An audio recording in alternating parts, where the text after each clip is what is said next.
ስለ ቂያማ ስናወራ ስለ አንድ ተራ ክስተት እያወራን አይደለም፣ ስለ ዓለም ፍጻሜና ስለ አዲስ ሕይወት ጅማሬ እንጂ። አላህ በቁርአኑ የቂያማን መቃረብ እንዲህ ብሎ ይገልጸዋል። እቅተረበት ሰዓቱ ወንሸቀል ቀመር፣ ሰዓቲቱም ተቃረበች ጨረቃም ተሰነጠቀች ይላል።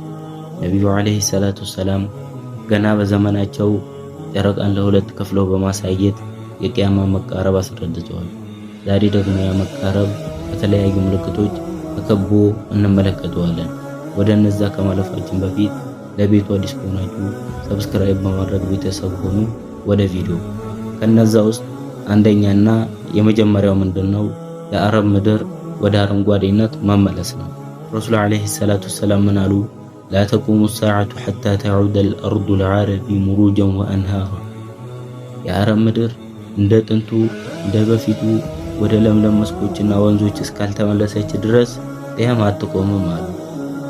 ሐዲሱ ላይ ተዑድ ወይም ትመለሳለች የሚለው ታላቅ ሚስጥር አለው።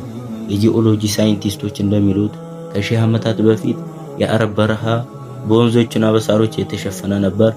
ዛሬ በሳውዲ አረቢያ በተለያዩ ቦታዎች የምንመለከተው አረንጓዴነት ነብዩ አለይሂ ሰላቱ ወሰላም ያስተላለፉት ታሪክ ዛሬ ሐቅ ሆኖ መመለሱን ያሳያል።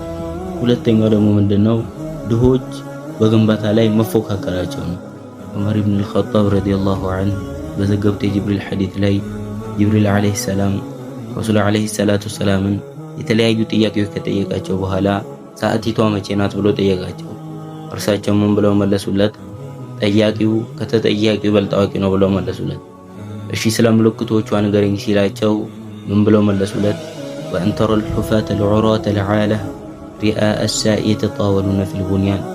እነዚያም በባዶ እግራቸው የነበሩ ራቆታቸውንና ችግረኛ የነበሩ የበግ እረኞች በፎቅ ግንባታ ሲፎካከሩ ስታይ ብለው መለሱለት።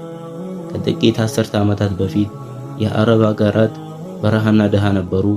ዛሬ ግን ቡርጅ ኸሊፋና የተለያዩ ትላልቅ ፕሮጀክቶች የዚህ ሐዲስ ትክክለኛ ቀጥተኛ ምስክር ሆኖ እናገኛቸዋለን። ሶስተኛው ደግሞ ምንድነው? የጊዜ መጥፋትና የሐራም ነገሮች በይፋ መገለጥ ነው። በቁርአን ውስጥ አላህ ሱብሓነሁ ወተዓላ የሰዎችን ዝንጋጤ እንዲህ ይገልጸዋል። ظهر الفساد في البر والبحر بما كسبت أيدي الناس።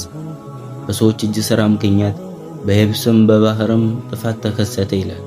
እያንዳንዱ ዓለም ላይ ለሚከሰተው ነገር ዓለም ላይ ለሚከሰተው ጥፋት መንስኤው ምንድነው? የሰዎች ስራ ነው ማለት ነው። ረሱል ሰለላሁ ዐለይሂ ወሰለም ምን ብለዋል? ላ ተቁሙ ሰዓቱ ሐታ ይቅበደ العلم وتكثر الزلازل ويتقارب الزمان።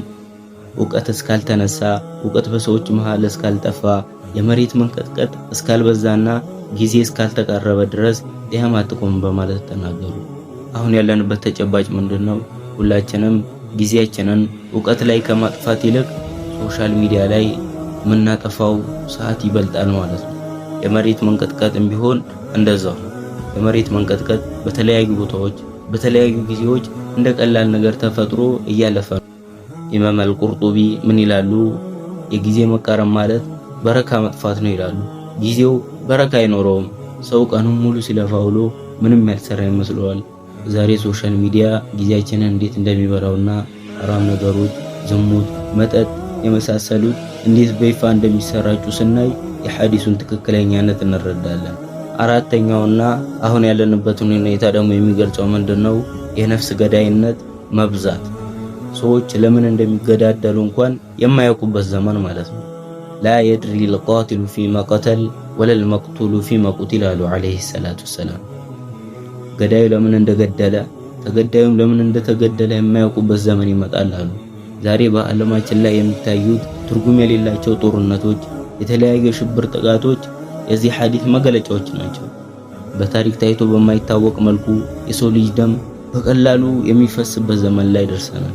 የሰው ልጅ ነፍስ እንደ ቅጠል እየረገፈ ነው።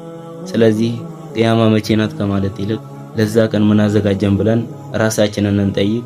በቀጣይ ፓርት ታላላቅ ስለሚባሉት የውመል ቂያማ ምልክቶች ሰፋ አድርገን ለማየት እንሞክራለን።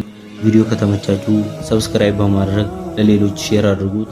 ወሰላሙ አለይኩም ወራህመቱላሂ ወበረካቱ።